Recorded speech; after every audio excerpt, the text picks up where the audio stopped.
Thank you, Mr. Lieutenant Governor. I also rise to give my no vote explanation. As one of my colleagues mentioned, one of the forms of ID that would be required in this bill is the use of a Social Security number, which is not something that the clerks currently have access to. So taking that out of this bill, that leaves us with a Michigan driver's license number, a Michigan personal ID card, or a copy of your ID. Now, unlike many people in this room, when bills like this come up, I call my clerks. I called my clerks at 10:30 last night. They love hearing from me. They don't get to go to bed. And I asked about this bill, and I said, who's going to be most impacted by this? And my clerk said seniors. Seniors in our district, seniors in our community who, after their driver's license expires, don't renew it.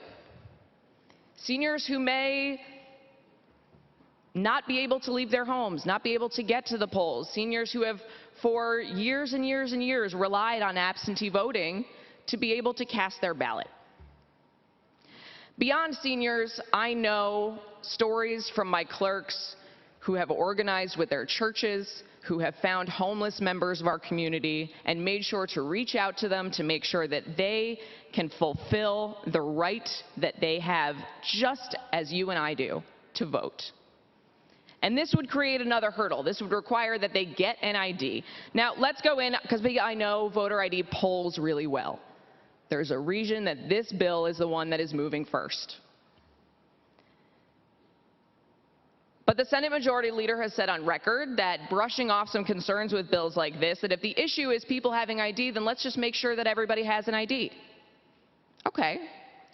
Well, the Secretary of State recently asked for $25 million to clear the backlog just of issues related to the COVID-19 pandemic of people renewing their licenses or registrations, and that was rejected from this body. And I see nothing in this bill or any other similar bills that are moving ahead of time that would ensure that every single Michigan resident 18 years and older can have a free ID. If we want to entertain that conversation, if we want to put the resources behind it, if we're going to consider outreach to our elderly, our seniors, our vulnerable, and the homeless to make sure everybody can have an ID, we can have that conversation.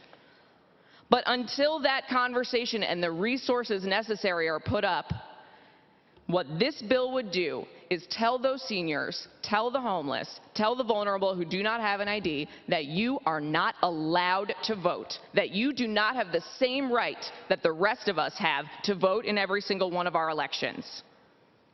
The Heritage Foundation, which for those who may not be familiar, is an organization that wrote many of these bills, keeps a database of voter fraud throughout the country. And since 2007, there have been 12 cases of voter fraud in the state of Michigan.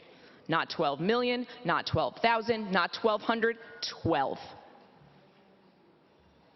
What problem is this looking to solve other than to disenfranchise the vulnerable, the elderly, the homeless, and the people who have every right to vote that you and I do? We cannot vote on these bills in good conscience and just brush off, well, we'll make sure everybody has an ID. If this legislature continues the trend of saying we support something without funding it, without actually doing the work to make sure we fulfill these promises. So I will continue to stand up against these bills, because every single person in our state has the right to vote.